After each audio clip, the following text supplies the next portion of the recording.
दोस्तों, अगर आप बिना टीसी एग्ज़ाम दिए, बिना टीसी का सर्टिफिकेट लिए सीएससी आईडी के लिए रजिस्ट्रेशन करना चाहते हैं तो उसका पूरा प्रोसेस आपको इस वीडियो में मिलने वाला है।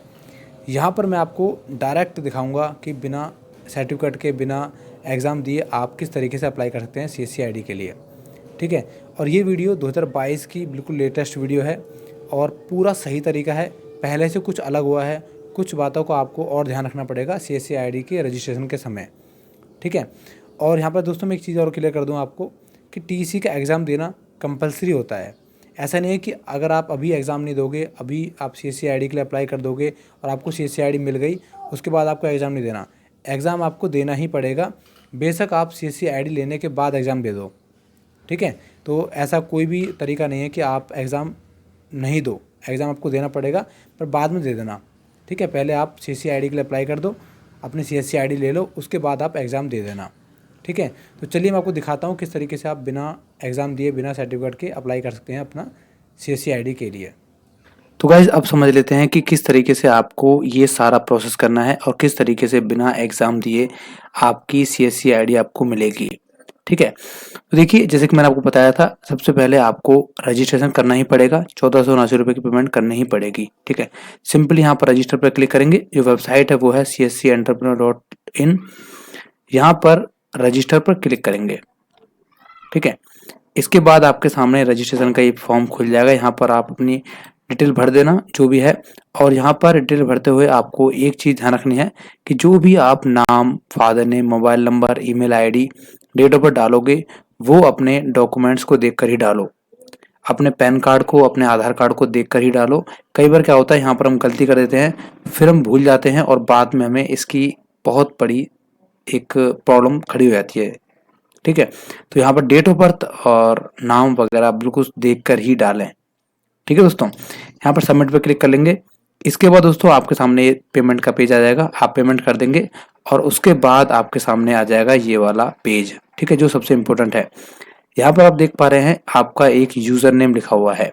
ठीक है, इसी यूजर नेम के जरिए आपका सीएससी आईडी के लिए रजिस्ट्रेशन हो पाएगा। ठीक है, इस यूजर नेम को आप यहाँ से कॉपी कर लीजिए। इसके बाद दोस्तों हमें आना होगा सीएससी की वेबसाइट पर सीएससी रजिस्ट्रेशन करने के लिए। ठीक है, और एक चीज़ और है, अगर आपको यूजर नेम नहीं मिलता, आपने पेमेंट कर दी, पेमेंट करने के बाद आपको यूजर नेम नहीं मिला, तो उस केस में आप क्या कीजिए, आप अपने फ़ोन नंबर को चेक कर सकते हो। आपके फ़ोन पर भी एक मैसेज आता है, आप अपनी ईमेल आईडी को भी चेक कर सकते हो, मेल भी आता है इनका। ठीक है, तो वहाँ पर आप चेक कर सकते हो। और अगर दोनों ही केस में आपको आपका यूज़र नेम नहीं मिला है तो आप सिंपली क्या कीजिए, वापस से इसी वेबसाइट पर आइए और यहाँ पर आप करेंगे लॉगिन। इसके बाद दोस्तों हम करेंगे यहाँ पर लॉगिन और इसके बाद यहाँ पर फॉरगेट पासवर्ड पर क्लिक करेंगे। इसके बाद आपको डालना होगा मोबाइल नंबर यहाँ पर। ठीक है, मोबाइल नंबर वही डालना है जो आपने रजिस्ट्रेशन करते टाइम दिया था। मोबाइल नंबर जैसे ही डालोगे वैसे ही आपके इस नंबर पर, जो नंबर यहाँ पर डालोगे, और आपने अगर सही मोबाइल नंबर डाला है तो आपके इस नंबर पर एक मैसेज चले जाएगा और मैसेज में आपका ये वाला यूज़र नेम लिखा होगा। ठीक है, तो ये बात थी यूज़र नेम की। आपने यूज़र नेम प्राप्त कर लिया। अब आते हैं हम सीएससी रजिस्ट्रेशन वाले पेज पर। यहाँ पर हम गूगल पर सर्च करेंगे सीएससी रजिस्ट्रेशन और यहाँ पर देखिए जो पहला लिंक आएगा इस पर हम क्लिक कर लेंगे। इसके बाद दोस्तों आपके सामने सीएससी रजिस्ट्रेशन का पेज खुल जाएगा। यहाँ पर आपको अप्लाई में जाना है और न्यू रजिस्ट्रेशन पर क्लिक करना है। इसके बाद एप्लीकेशन टाइप में आपको सेलेक्ट करना होगा सीएससी वीएलई और यहाँ पर आपको डालना है टीसी सर्टिफिकेट नंबर। और क्योंकि आपने एग्जाम नहीं दिया, आपके पास सर्टिफिकेट नहीं है, तो आपको क्या करना है, आपको ये वाला यूजर नेम यहाँ पर डालना होगा। जो यूजर नेम आपको पेमेंट करने के बाद मिला है वो यूजर नेम आप यहाँ पर पेस्ट कर दीजिए। इसके बाद आप मोबाइल नंबर डाल दीजिए। मोबाइल नंबर आप वही डालना जो टीसी में डाला था। इसके बाद कैप्चा कोड, इसके बाद सबमिट पर क्लिक करना है। इसके बाद दोस्तों आपके इस नंबर पर एक ओटीपी जाएगा। ओटीपी को आपको यहाँ पे डाल देना है। इसके बाद नीचे ईमेल आईडी, नीचे कैप्चा कोड और सबमिट पे क्लिक करना है। यहाँ पर जो ईमेल आईडी हम डालेंगे वो अगर आपके आधार कार्ड से लिंक नहीं है तो कोई दिक्कत की बात नहीं है, बस वो ईमेल आईडी चालू होनी चाहिए। ठीक है, चलिए डाल लेते हैं। इसके बाद सबमिट पे क्लिक करते हैं। इसके बाद देखिए दोस्तों यहाँ लिखा गया है mobile OTP has been verified, यानी कि हमारा मोबाइल नंबर वेरीफाई हो चुका है, हमने सही ओटीपी डाला है। ठीक है, और यहाँ पर लिखा हुआ है OTP to verify email ID has been send, यानी कि अब आपकी ईमेल आईडी को भी वेरीफाई किया जाएगा। उसके लिए आप इस ईमेल आईडी पे जाइए, वहाँ पर एक ओटीपी आया होगा, ओटीपी को आपको नीचे डाल देना है और कैप्चा डालना है। इसके बाद सबमिट पे क्लिक करना है। इसके बाद दोस्तों आपके सामने रजिस्ट्रेशन का एक पेज खुल जाएगा। यहाँ पर आपकी ईमेल आईडी और मोबाइल नंबर पहले से लिखे आएंगे जो अभी हमने पीछे डाले थे। इसके बाद आपको नीचे आधार नंबर, आपका नाम यहाँ पर लिखा आ जाएगा जो कि आपके टीसी सर्टिफिकेट से इन्होंने ले लिया है पहले से ही, ठीक है। इसके बाद आपका जेंडर भी आ जाएगा, डेट ऑफ बर्थ पहले से ही आ जाएगी, स्टेट और डिस्ट्रिक्ट आपको यहाँ पर अपने आप डालना पड़ेगा, ठीक है। इसके बाद आपको यहाँ पर दिख रहा होगा लोकेशन टाइप। लोकेशन टाइप में आपको सिलेक्ट करना है कि आप कहाँ पर रहते हो। आप अगर गांव में रहते हो, आपका गांव का एड्रेस है, गांव में आप अपना सीएस सेंटर खोल रहे हो तो आप रूरल कर लेंगे। अगर आप शहर में रहते हो, शहर में सीएससी सेंटर खोलने वाले हो तो आप अर्बन पर क्लिक करोगे, ठीक है। इसके बाद यहाँ पर नीचे एक सेकंड दिखाता हूँ, यहाँ देखिए, यहाँ लिखा हुआ है ऑथेंटिकेशन टाइप, ओटीपी, एफएमआर और आईआईआर, ठीक है। तो देखिए ओटीपी पर अगर आप सेलेक्ट करोगे तो आपके आधार कार्ड में जो मोबाइल नंबर रजिस्टर्ड है उस पर एक ओटीपी जाएगा और उस ओटीपी के जरिए आप अपनी केवाईसी कर सकते हो। एफएमआर करोगे तो आपको फिंगरप्रिंट के थ्रू अपनी केवाईसी करनी पड़ेगी और आई करोगे तो आपको अपने आंखों के द्वारा आपकी केवाईसी होगी, ठीक है। तो जो सबसे सिंपल रहता है वो रहता है हमारा ओटीपी और एफएमआर, ठीक है। पर कई केस में क्या होता है, अगर आप ओटीपी के जरिए करते हो तो आपकी केवाईसी हो नहीं पाती, ठीक है। और जो सबसे आसान तरीका है जिसमें आपकी केवाईसी बहुत जल्दी होगी वो होता है फिंगरप्रिंट के जरिए। तो मैं यहाँ पर आपको फिंगरप्रिंट के जरिए ही बताने वाला हूँ, वैसे बाकी आपकी मर्जी है, ठीक है। तो मैं फिंगरप्रिंट के लिए कर रहा हूँ तो मैं यहाँ पर एफएमआर पर आगे टिक कर दूंगा। अगर आप ओटीपी के लिए करोगे तो ओटीपी के आगे कर देना, अगर आप आईआर करोगे तो आईआर के आगे टिक कर देना, ठीक है। दोस्तों यहाँ पर आप एक चीज ध्यान रखना कि अगर आप फिंगरप्रिंट या फिर आंखों के द्वारा अपना केवाईसी करवा रहे हो तो आपके पास इनके डिवाइस भी होने चाहिए, ठीक है। फिंगरप्रिंट मशीन होनी चाहिए और यहाँ पर आपकी आई स्कैनर होना चाहिए आपके पास, ठीक है दोस्तों। तो मैं यहाँ पर फिंगरप्रिंट मशीन के द्वारा कर रहा हूँ जो कि सबसे आसान रहता है और बढ़िया रहता है, एक बार में केवाईसी होती है। तो यहाँ पर टिक कर लूँगा। इसके बाद यहाँ पर मैं कैप्चा कोड और कंसेंट दूंगा यहाँ पर और इसके बाद सबमिट पे क्लिक कर लूँगा। इसके बाद देखिए दोस्तों यहाँ पर ये वाला पेज खुल जाएगा। यहाँ पर थोड़ा सा आपको वेट करना पड़ेगा और वेट करने के बाद यहाँ पर इस तरीके का पेज खुलता है वाला, ठीक है। अब यहाँ पर आपको स्टार्ट कैप्चर पर क्लिक करना है और ऊपर कंसेंट देना है, ठीक है।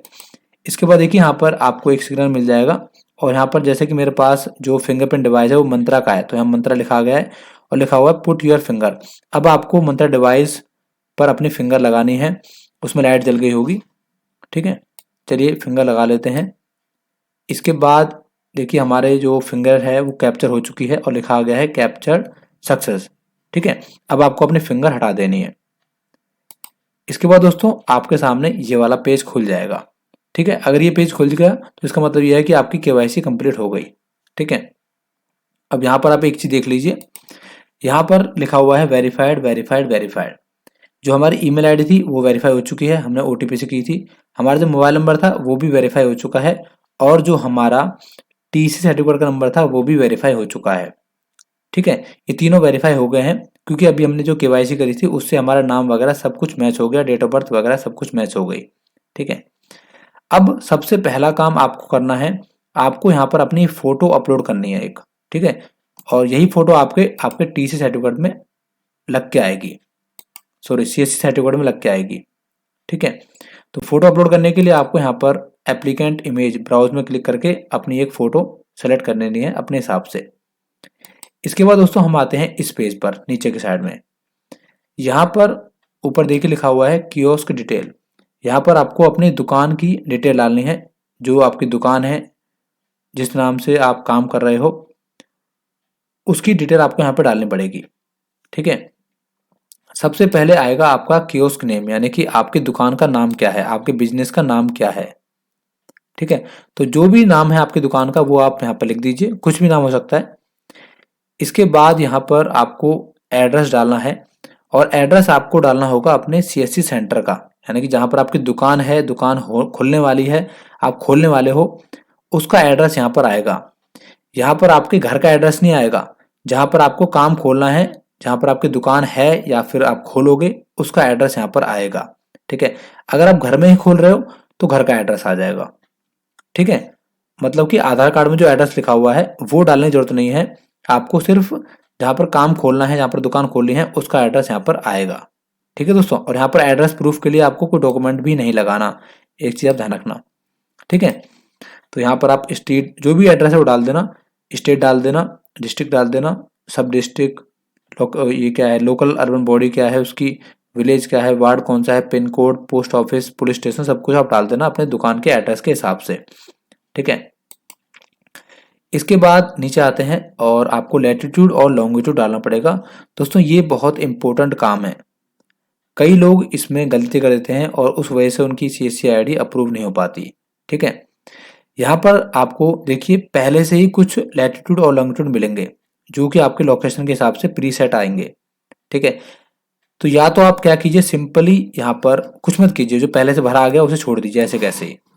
ठीक है, जैसे कि मैं फॉर्म भर रहा था तो मेरी लोकेशन ऑन थी, मेरे सिस्टम की लोकेशन ऑन थी और उस लोकेशन के हिसाब से ही इसने अपने आप लैटिट्यूड और लॉन्गिट्यूड ले लिया। ठीक है, या तो आप ये कर सकते हो या आप यहाँ पर पॉइंट ऑन मैप इस पर क्लिक करके अपनी लोकेशन को सर्च कर सकते हो, नीचे मैप खुल के आ जाएगा। ठीक है, पर सबसे आसान तरीका ये होता है कि आप इसे छेड़े ही ना, अपनी सिर्फ जो सिस्टम है आपका, कंप्यूटर है या फिर मोबाइल है, उसकी लोकेशन को आप ऑन रखें बस। ठीक है, ये अपने आप भर के आ जाएगा। ठीक है दोस्तों, तो आप क्या कीजिए, जहां पर आपको अपना सेंटर खोलना है वहां पर जाकर आप इस फॉर्म को भरेंगे तो ऑटोमेटिक ये एड्रेस भर के आता है। ठीक है, पर अगर आप कहीं और से फॉर्म भर रहे हो तो उस केस में आपको पॉइंट ऑन मैप पे क्लिक करके मैप के हिसाब से ही सेलेक्ट करना पड़ता है, नीचे मैप आ जाता है, फिर उसके हिसाब से आप सेलेक्ट कर लेना। ठीक है, इसके बाद नीचे आते हैं और नीचे आपको डालना होगा अपनी पैन कार्ड की डिटेल।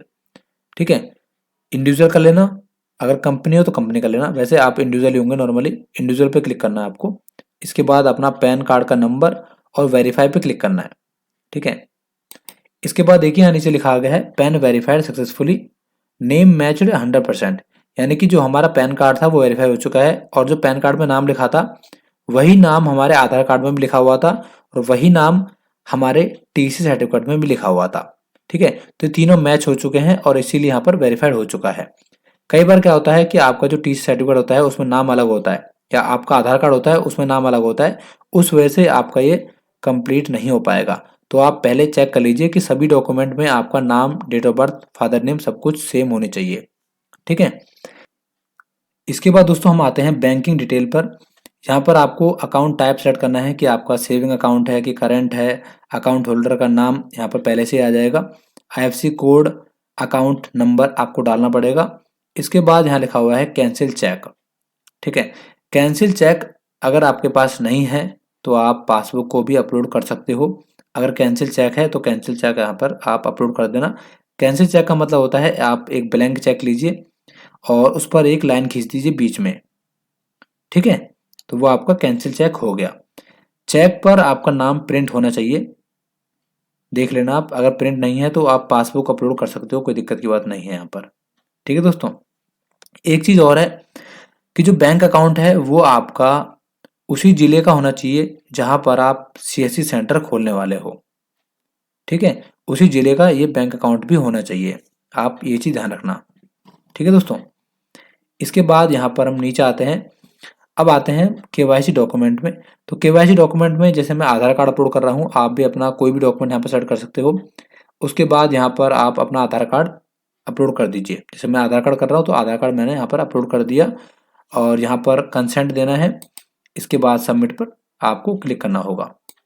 इसके बाद दोस्तों देखिए यहाँ पर हमारी जो एप्लीकेशन थी वो सबमिट हो चुकी है, यहाँ लिखा गया है एप्लीकेशन सबमिटेड सक्सेसफुली। ठीक है, इसके बाद यहाँ पर ऑटोमेटिक ये वाला पेज आ जाएगा। यहाँ पर सबसे ऊपर लिखा हुआ है एप्लीकेंट रेफरेंस नंबर, ये आपका रेफरेंस नंबर है, मतलब आपका जो फॉर्म था वो भर चुका है और इस रेफरेंस नंबर से आप चेक कर सकते हो कि आपका फॉर्म कहाँ पर पहुँचा, अप्रूव हुआ कि नहीं हुआ। ठीक है, और नीचे भी लिखा हुआ है कॉन्ग्रेचुलेशन, आपका जो फॉर्म था वो भर चुका है, एप्लीकेशन भर चुकी है। अब दोस्तों आपको कुछ भी नहीं करना। ठीक है, सारा काम आपका खत्म हो गया। अब आपको सिर्फ वेट करना है, नॉर्मली 30 दिन लगते हैं CSC ID अप्रूव होने में। ठीक है, बाई चांस होता है कि आपकी CSC ID एक दिन में ही अप्रूव हो जाए, पर नॉर्मली आप 30 दिन का टाइम लेके चलिए, ठीक है। तो आप कुछ मत कीजिए, सिर्फ इस पेज को प्रिंट करके रख लीजिए, ऊपर लिखा हुआ है प्रिंट कर लेंगे तो ये पेज आपके पास आ जाएगा। उसमें आपका रेफरेंस नंबर, बाकी डिटेल भरी लिखी होगी पहले से ही जो आपने भरी थी। और जब आपकी आईडी अप्रूव हो जाएगी तो ऑटोमेटिक आपकी जो ईमेल आईडी है उस पर भी मेल आ जाएगी कि आपकी आईडी ये है और आपकी आईडी अप्रूव हो चुकी है, ठीक है। इन केस अगर कोई दिक्कत होती है और किसी मिस्टेक की वजह से आपका जो एप्लीकेशन फॉर्म है वो रिजेक्ट कर दिया जाता है, तो उस केस में भी आपके ईमेल आईडी पर एक ईमेल आ जाएगी, वहाँ पर लिखा होगा कि आपकी जो एप्लीकेशन थी वो रिजेक्ट हो चुकी है इस रीज़न की वजह से, ठीक है। उसके बाद आपको दोबारा से अप्लाई करना पड़ेगा वो गलती ठीक करने के बाद। जैसे कि अगर आपका नाम मिसमैच आ रहा होगा तो आप नाम ठीक करवा लेना, फिर उसके बाद दोबारा से अप्लाई करना, ठीक है दोस्तों। तो ये था पूरा प्रोसेस 2022 के अंदर सीएससी आईडी रजिस्ट्रेशन का। आई होप आपको पूरी जानकारी मिल गई होगी। इसके अलावा कुछ दिक्कत आ रही है, डाउट है, तो प्लीज़ आप कमेंट करें। व्हाट्सअप, इंस्टाग्राम, ट्विटर, टेलीग्राम, कहीं पर भी मुझे आप मैसेज कर सकते हो। थैंक यू दोस्तों वीडियो देखने के लिए। वीडियो अच्छी लगे तो लाइक ज़रूर कर देना, नए हो तो चैनल को सब्सक्राइब कर देना।